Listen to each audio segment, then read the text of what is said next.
7 topic है redox reaction, अपचयोपचय अभिक्रिया, अर्थात जिसमें ऑक्सीडेशन और रिडक्शन दोनों अभिक्रियाएं चलती है उसे रेडॉक्स रिएक्शन कहते हैं। रेडॉक्स रिएक्शन में अपचयन और ऑक्सीकरण दोनों के बारे में पढ़ेंगे।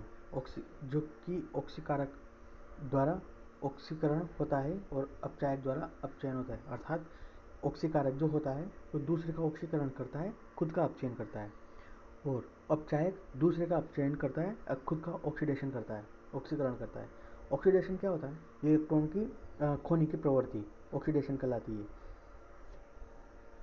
और रिडक्शन इलेक्ट्रॉन ग्रहण करने की प्रवृत्ति। इसी के विपरीतार्थ H+ में इलेक्ट्रॉन खोने को तो ऑक्सीडेशन और H+ ग्रहण करने को ऑक्सीडेशन। और ऑक्सीजन के साथ रिएक्शन करवाना, जैसे कि O3 के साथ जब हाईली ऑक्सीजन कंपाउंड के साथ तोड़ा जाता ऑक्सीडाइज किया जाता है तो हाइड्रोजनस कंपाउंड HOH में कन्वर्ट हो जाएगा। इसको जुड़ना कहते हैं ऑक्सीकरण। पूरा चैप्टर इसी के आसपास घूमेगा। विभिन्न पदार्थों का दूसरे पदार्थों में परिवर्तन का अध्ययन रसायन शास्त्र कहलाता है। हम सामान्य जीवन में कई सारी अभिक्रियाओं में ऑक्सीडेशन रिडक्शन की प्रवृत्ति देखी जाती है, जैसे कि इन विभिन्न अभिक्रियाएं हैं। अपचयोपचय अभिक्रियाएं एक महत्वपूर्ण समूह है। जैविक, भौतिक और जैविक परिघटना अपचय अभिक्रिया से संबंधित है, अर्थात इलेक्ट्रॉनों का परिसंचरण ही अभिक्रियाओं को जन्म देता है। जीव विज्ञान, औद्योगिक शास्त्र और धातुमणि और महत्वपूर्ण अपचयोपचय अभिक्रिया घरेलू यातायात, व्यवसाय, और उदाहरण के तौर पर एक और देखें जंग लगना, लोहे पर जंग लगना, इसको भी ऑक्सीडेशन रिडक्शन के नाम से ही जाना जाता है। क्षेत्रों में अनेक प्रकार की ईंधन का ज्वलन से ऊर्जा प्राप्त करने के लिए विद्युत, रासायनिक प्रक्रमों आदि क्रियाशील धातुओं, अधातुओं जो कि क्रियाशील है, रासायनिक यौगिकों, क्लोरीन, कास्टिक सोडा, निर्माण की गीली बैटरियों तथा हाइड्रोजन मितव्ययिता, इन सब में ओजोन छिद्र, इन सब में हम सामान्य जीवन में ऑक्सीडेशन रिडक्शन की प्रवृत्ति देखी जाती है। अब है अपचयोपचय अभिक्रिया, रेडॉक्स रिएक्शन। मूल रूप से ऑक्सीकरण शब्द का प्रयोग यौगिक के ऑक्सीजन के संयोग के लिए वायुमंडल में 20% डाइऑक्सीजन की उपस्थिति के कारण, यही कारण है कि पृथ्वी पर सामान्य रूप से ऑक्साइड तत्व जो है वो ऑक्साइड के रूप में ही पाए जाते हैं। ऑक्सीकरण की सीमित परिभाषा के अंतर्गत निम्नलिखित अभिक्रियाएं दर्शाए गए। MgO2 MgO, 2 मोल MgO, sulphur O2 SO2, CH4 जो कि मीथेन के रूप में पाई जाती है प्रकृति में। O2 के साथ जब इसका दहन किया जाता है तब ये CO2 में और H2O में कन्वर्ट होती है, और H2S का O2 के साथ ऑक्सीजन का ऑक्सीडेशन नंबर 0 और यहाँ -2 से, और ऑक्सीजन का यहाँ 0 से, और ऑक्सीजन का यहाँ -2, +2 यहाँ +2। तो इसमें ऑक्सीडेशन किसका हो रहा है? ऑक्सीजन का। और रिडक्शन किसका हो रहा है? सल्फर का। Mg के साथ अगर F2 की अभिक्रिया करवाई जाती है तो ये +2 F का -1, 2 कंपाउंड, और यहाँ 0 से +2, अर्थात इलेक्ट्रॉन का दान को हो रहा है और ऑक्सीडेशन कहलाएगा। किसी पदार्थ में ऑक्सीजन विद्युतीय तत्व का समावेश या हाइड्रोजन विद्युत विद्युतीय तत्व का निष्कासन ऑक्सीकरण कहलाता है। अर्थात ऑक्सीडेशन क्या होता है? किसी पदार्थ में ऑक्सीजन या विद्युत ऋणी अर्थात ऋणावेश तत्व का समावेश या हाइड्रोजन H+ और धन विद्युतीय तत्व का निष्कासन ऑक्सीडेशन ऑक्सीकरण कहलाता है। मरकरी की ऑक्साइड के साथ अगर हीटिंग दहन किया जाता है तब मरकरी का ऑक्सीडेशन नंबर 0 फाइंड आउट होता है और ऑक्सीजन गैस निष्क्रिय ऑक्सीजन के रूप में बाहर निकलती है। यहाँ पर ऑक्सीडेशन नंबर +2 था मरकरी का, +2 से 0, अर्थात इलेक्ट्रॉन गेन किया, अर्थात अपचयन हुआ। अब अभिक्रिया में अगली अभिक्रिया देते हैं। यहाँ पर +2 ऑक्सीडेशन नंबर और यहाँ +2 ऑक्सीडेशन नंबर, क्लोरीन का -1, यहाँ पर मरकरी का ऑक्सीडेशन नंबर +1 और यहाँ पर +4। अतः हम यहाँ कह सकते हैं कि +2 से +1 जा रहा है तो यहाँ इलेक्ट्रॉन गेन कर रहा है, अतः अपचयन होगा। और Sn का +2 से +4 इलेक्ट्रॉन निकाल रहा है, मतलब ऑक्सीडेशन होगा। तो ये मरकरी होगा ऑक्सीकारक और ये होगा अपचायक, जो खुद का तो दूसरे का तो अपचयन करे, अपचायक दूसरे का अपचयन करता है और खुद का ऑक्सीडेशन करता है, और ऑक्सीकारक दूसरे का ऑक्सीकरण करता है और खुद का अपचयन करता है। इलेक्ट्रॉन के रूप में जब इनको देखते हैं ऑक्सीडेशन रिडक्शन का, जैसे कि यहाँ सोडियम और क्लोरीन गैस के साथ आयोनाइज करवाई जाती है, रिएक्शन करवाई जाती है, तब NaCl नमक बनता है, जिसका जो 2 इलेक्ट्रॉन का निष्कासन होता है। अतः सोडियम का तो ऑक्सीडेशन होगा और यहाँ 2 इलेक्ट्रॉन की प्राप्ति होती है, अतः इसका अपचयन होगा। जिसका इलेक्ट्रॉन निकलता है उसका तो ऑक्सीडेशन और इलेक्ट्रॉन प्राप्तकर्ता का अपचयन कहलाएगा। अभिक्रिया में इलेक्ट्रॉन निष्कासन वाले अभिक्रियाओं को ऑक्सीकरण अभिक्रिया तथा इलेक्ट्रॉन ग्रहण करने वाली अभिक्रिया को अपचयन अभिक्रिया कहते हैं। ठीक है, वही चीज़ है। और जिसका ऑक्सीडेशन हो रहा है अर्थात इलेक्ट्रॉन जो दान कर रहा है वो ऑक्सीकारक कहलाएगा और ये अपचायक कहलाएगा। ऑक्सीकारक मतलब जो दूसरे का तो ऑक्सीडेशन करे और खुद का अपचयन, अर्थात सोडियम तो अपचायक होगा क्योंकि इसका इलेक्ट्रॉन निकल रहा है। किसकी वजह से निकल रहा है? क्लोरीन की वजह से, अतः ये ऑक्सीकारक होगा और ये अपचायक होगा। शायद मैंने थोड़ा सा उल्टा बोल दिया शुरुआत में, ये सही होगा। जिसका इलेक्ट्रॉन निकल रहा है उसका तो ऑक्सीडेशन और जो इलेक्ट्रॉन प्राप्त कर रहा है उसका अपचयन, अर्थात जो अणु दूसरे का ऑक्सीडेशन करवाए अर्थात दूसरे का ऑक्सीकरण के लिए जो जिम्मेदार है उसे कहेंगे ऑक्सीकारक, और जो अपचयन करवाने के लिए जिम्मेदार है उसे कहेंगे अपचायक। उदाहरण के तौर पर देखते हैं कि कॉपर नाइट्रेट का जो विलयन है CuNO3 का जो विलयन है उसमें अगर जिंक की रोड रखी जाती है तो प्रारंभिक अवस्था में हाईली कलरफुल रहेगा और थोड़ी देर बाद या मध्यवर्ती अवस्था में इसका रंग थोड़ा फीका पड़ जाएगा, हल्का इसकी तीव्रता कम हो जाएगी कलर की, और थोड़ी देर बाद देखेंगे तो इसका कलर रंगहीन हो जाएगा अंतिम अवस्था में, जो कि जिंक की छड़ पर कॉपर प्लस आयन का निक्षेप करेगा, अर्थात PPT जम जाएगी कॉपर की। अर्थात इसमें कह सकते हैं कि एक ऑक्सीकारक है और एक अपचायक है, जिस वजह से ये रिएक्शन चल रही है। और इसी प्रावस्था को देखते हुए बैटरियाँ बनाई जाती है।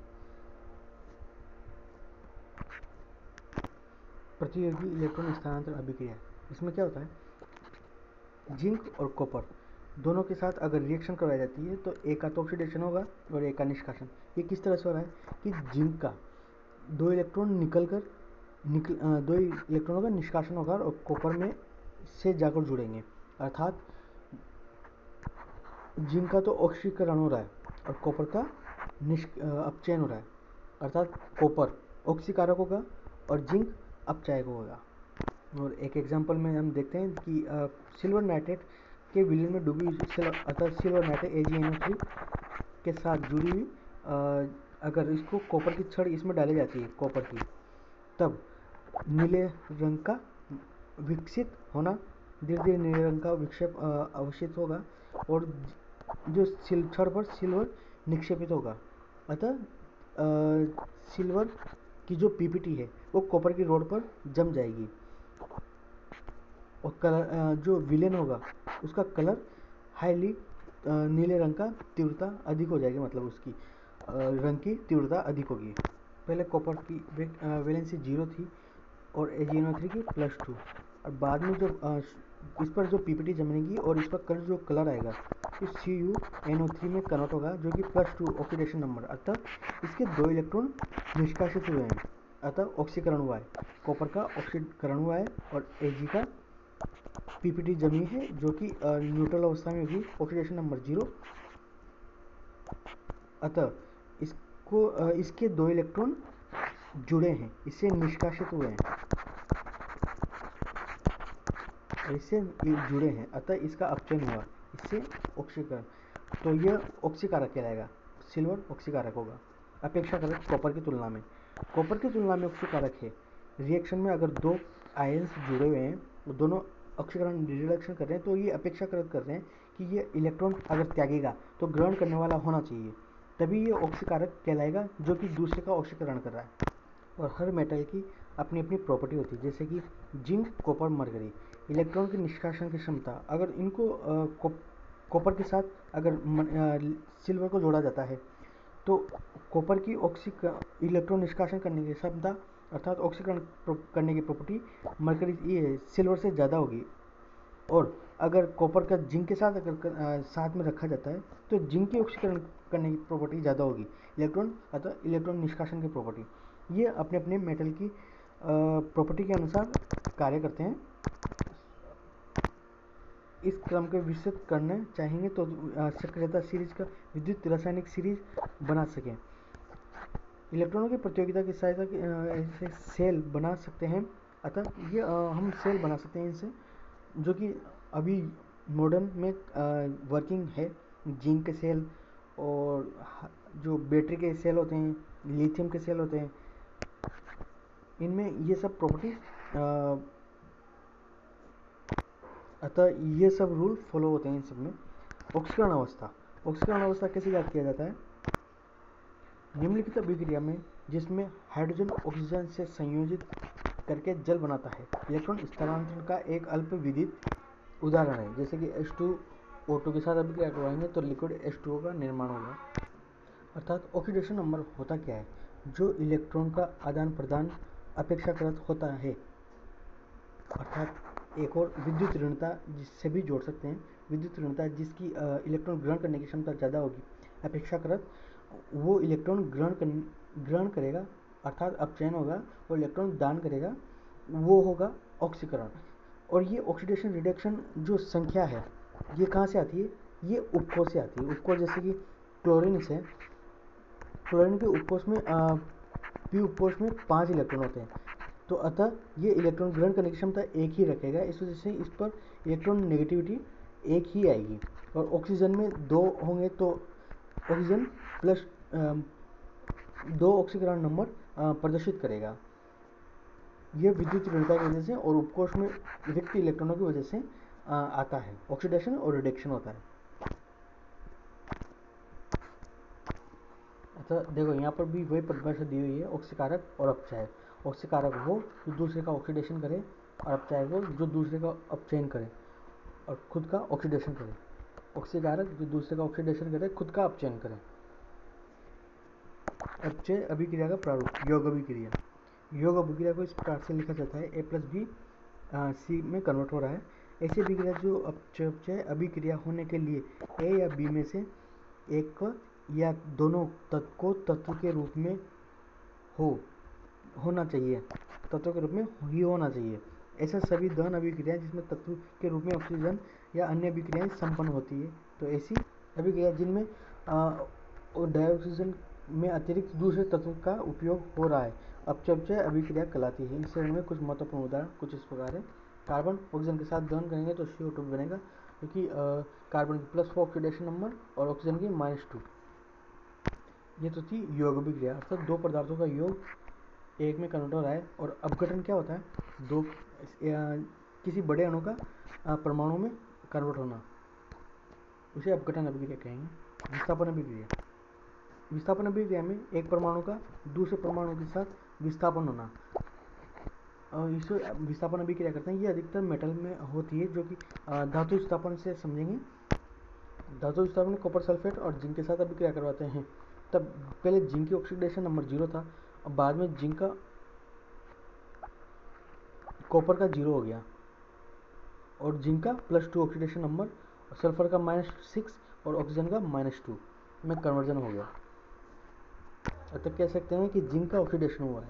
इसी तरह ब्यूटोफाइव TiCl4 के साथ मैग्नीशियम के साथ करवाते हैं, तब अभिक्रिया का विस्थापन कुछ इस प्रकार से होगा। और अधातुओं में सोडियम के साथ अगर H2O करवाते हैं तो ये क्षार बनाएगा। क्षार और हाइड्रोजन गैस जो ऊपर गैसीय विस्थापन होगा। और कैल्शियम के साथ कुछ इस प्रकार से, पहले ऑक्सीडेशन नंबर 0 था, अब +2 है, अतः इलेक्ट्रॉन का निष्कासन हुआ है, ऑक्सीडेशन हुआ है। तो इसमें H2O ऑक्सीकारक के रूप में कार्य करेगा। मैग्नीशियम और H2O, आयरन H2O, जिंक के साथ HCl से करवाने पर तो जैसे ZnCl2 बनाएगा Mg के साथ, MgCl2 बनाएगा Fa के साथ, FeCl2 बनाएगा। अपचायक क्रियाशीलता का क्रम, अतः इलेक्ट्रॉन दान करने की क्षमता जिंक में ज़्यादा होगी, उससे कम कॉपर में, उससे कम सिल्वर में उससे कम होगी। अतः ये एक और चीज़, ये जो प्लस और माइनस क्यों आते हैं, ये विद्युत ऋणता की वजह से आएंगे। यहाँ फ्लोरीन में इलेक्ट्रॉन ग्रहण करने की क्षमता ज़्यादा रहेगी, इस वजह से -1 होता है। और पी उपकोष में एक ही इलेक्ट्रॉन की आवश्यकता होती है, अतः एक ही ग्रहण कर सकता है। यहाँ -2 -3 नहीं आ सकता। आगे का चिन्ह ऋणात्मक इलेक्ट्रॉन नेगेटिविटी के जैसे आएगा, और इलेक्ट्रॉन रखने की क्षमता कितनी है उसके अनुसार ऑक्सीडेशन नंबर डिसाइड होगा। असमानुपातन अभिक्रिया। असमानुपातन अभिक्रिया विशेष प्रकार की अपचय अभिक्रिया होती है। असमानुपातन अभिक्रिया के तत्वों के एक ऑक्सीडेशन अवस्था के एक साथ ऑक्सीकृत और तथा अपचय होती है, अर्थात ऑक्सीकरण रिडक्शन दोनों हो रहा है। असमानुपातन अभिक्रिया में सक्रिय पदार्थ या कम तत्व कम से कम 3 ऑक्सीकरण अवस्थाएं प्राप्त कर सकता है, जैसे कि H2O2। इसमें ऑक्सीजन का ऑक्सीडेशन नंबर -1 भी है, -2 भी है और 0 भी है। यह असमानुपातन अभिक्रिया कहलाता है, जिसमें एक से अधिक बार ऑक्सीडेशन भी हो रहा है, रिडक्शन भी हो रहा है। P4OH-। यहाँ P4 की फास्फोरस की 0 भी, 0 से -3 में भी कन्वर्जन हो रहा है और +1 में भी कन्वर्जन हो रहा है, अर्थात ऑक्सीडेशन भी हो रहा है, रिडक्शन भी हो रहा है। यह अभिक्रिया असमानुपातन अभिक्रिया कहलाएगी।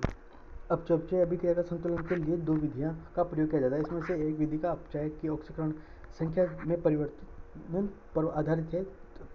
दूसरी विधि अपचय अभिक्रिया के 2 भागों में विभक्त किया जाता है, अर्थात छोटी छोटी 2 अभिक्रियाओं को जोड़कर तीसरी अभिक्रिया बनाई जाती है। इसको 2 भागों में तोड़ दिया जाता है। ये इसको प्रोसेस को प्राप्त करना आसान हो जाता है। उसको एक ऑक्सीकरण दूसरे में अपचयन, दोनों ही विधियों में का प्रचलन तथा व्यक्ति विशेष की इच्छानुसार प्रयोग करता है।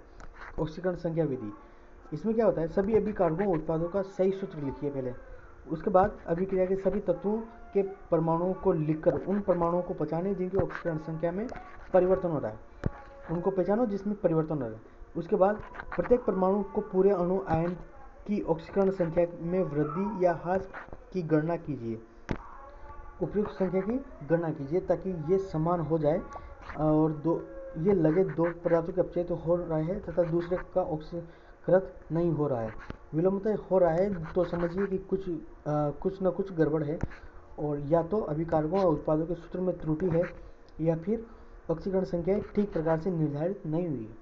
चौथा स्टेप क्या है, यह भी निश्चित कर लें कि यदि ऑक्सीकरण जलीय माध्यम में हो रहा है तो H+OH- आयन की उपयुक्त स्थान पर जोड़िए ताकि अभिकारकों उत्पादों के कुल आवेश बराबर हो। यदि अभिक्रिया में अम्लीय माध्यम संपन्न होती है तो H+ आयन का उपयोग कीजिए, अम्लीय माध्यम में तो H+ का, और क्षारीय माध्यम में तो H का यूज कीजिए।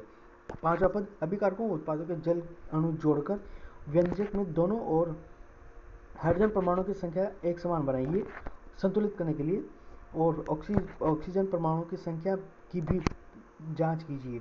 यदि अभिकारकों उत्पादों में ऑक्सीजन परमाणु की संख्या एक समान है तो समीकरण संतुलित अपचय अभिक्रिया को दर्शाती है।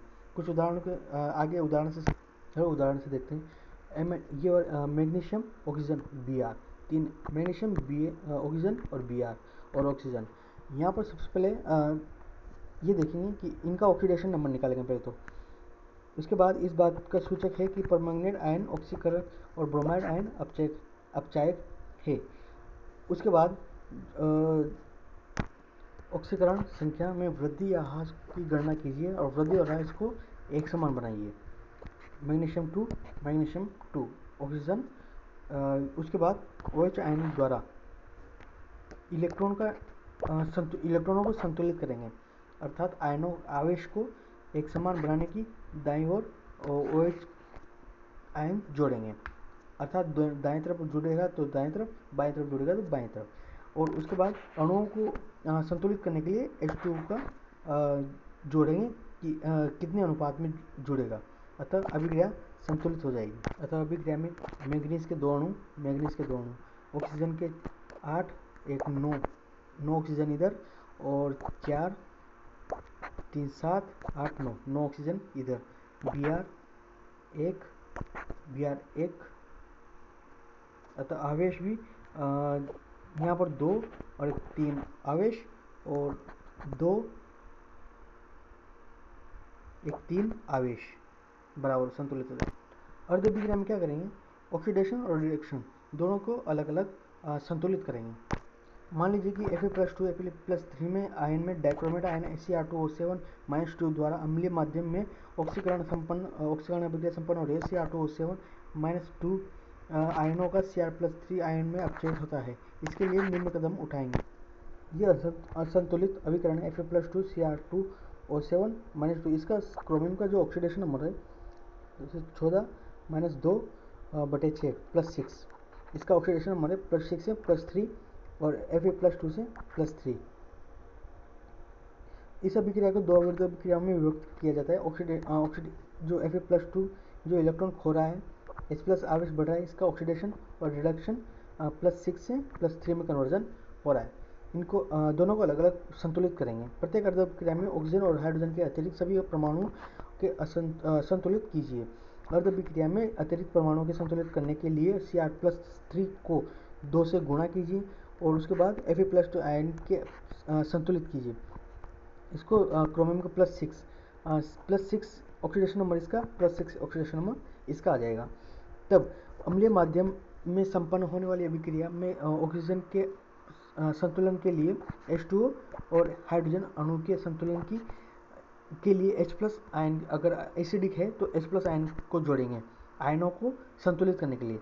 यहाँ पर 14 आयन है, 14 H+ और -2 के साथ +6 और क्रोमियम का बटे 2 करेंगे तब +6 आवेश आएगा इधर। और इस साइड क्रोमियम 2 से गुणित करने पर यहाँ पर +6 आवेश आएगा। अतः अर्ध अभिक्रियाओं के आवेश को संतुलित करने के लिए इलेक्ट्रॉन जोड़ते हैं, इलेक्ट्रॉन को जोड़ा जाएगा।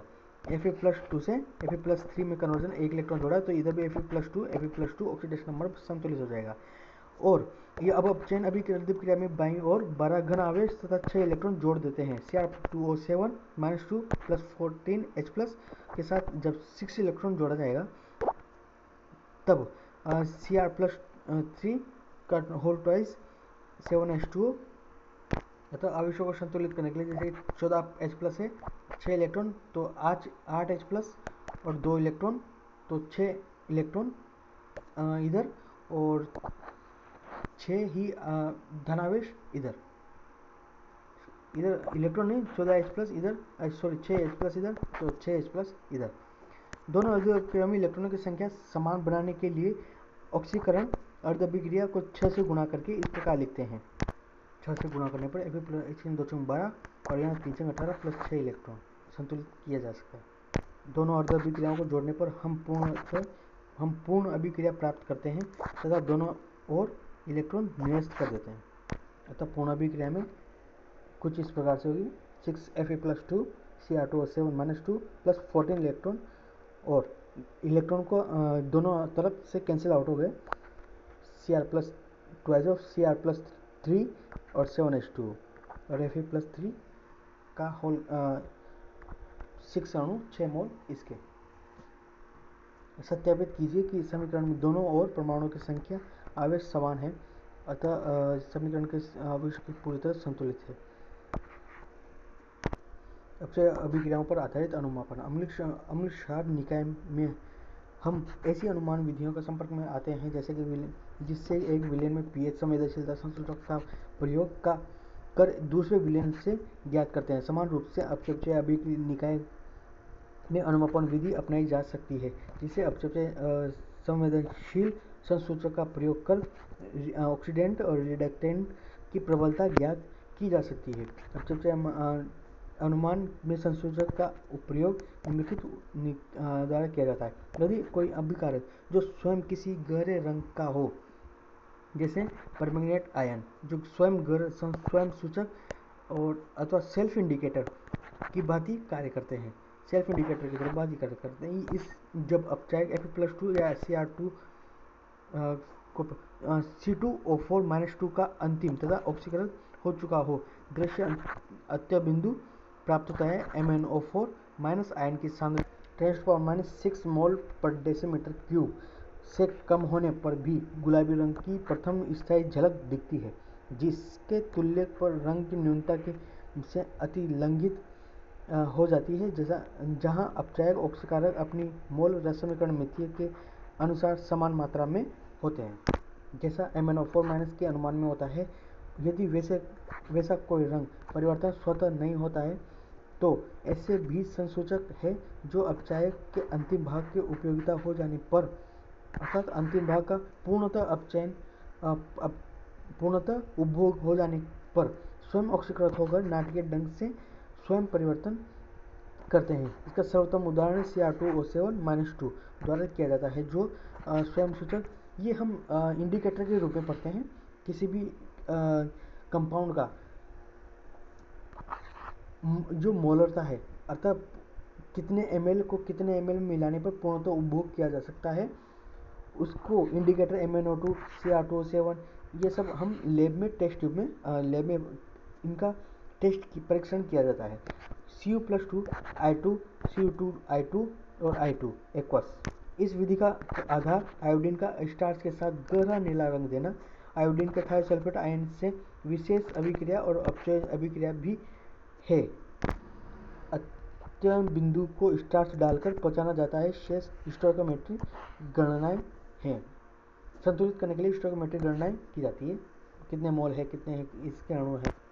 ऑक्सीकरण अवधारणा की सीमाएं। उपरोक्त विवेचना के आधार पर यह जान गए कि उपचय विधियों का विकास समयानुसार होता गया है। जैसे जैसे मॉडिफिकेशन होता गया समयानुसार, विकास का यह क्रम अभी जारी है। वास्तव में कुछ समय पहले यह तक ऑक्सीकरण पद्धति के अभिक्रियाओं का संलग्न परमाणु एक या अधिक चारों ओर इलेक्ट्रॉन घनत्व में ह्रास के कारण के रूप में तथा अपचयन पद्धति के इलेक्ट्रॉन घनत्व वृद्धि के रूप में देखा जाता है। अपचय अभिक्रिया तथा इलेक्ट्रॉन प्रक्रम में ये किस किस तरह कार्य करती है, अर्थात डीएनए सेल वगैरह का जो उदाहरण है, या फिर घर में जो इन्वर्टर बैटरी है उनके रूप में किस तरह कार्य करती है, वो अब हम देखेंगे।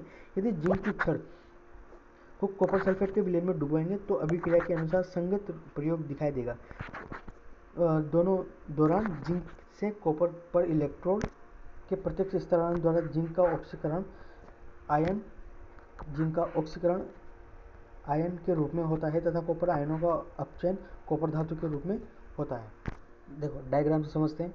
जिंक की जब जिंक का कॉपर के साथ अपेक्षाकृत तुलना की जाए तो जिंक का ऑक्सीडेशन ज़्यादा फास्ट होगा कॉपर की तुलना में। अतः जिंक का जब अगर ऑक्सीडेशन हुआ तो कॉपर का अपचयन होगा।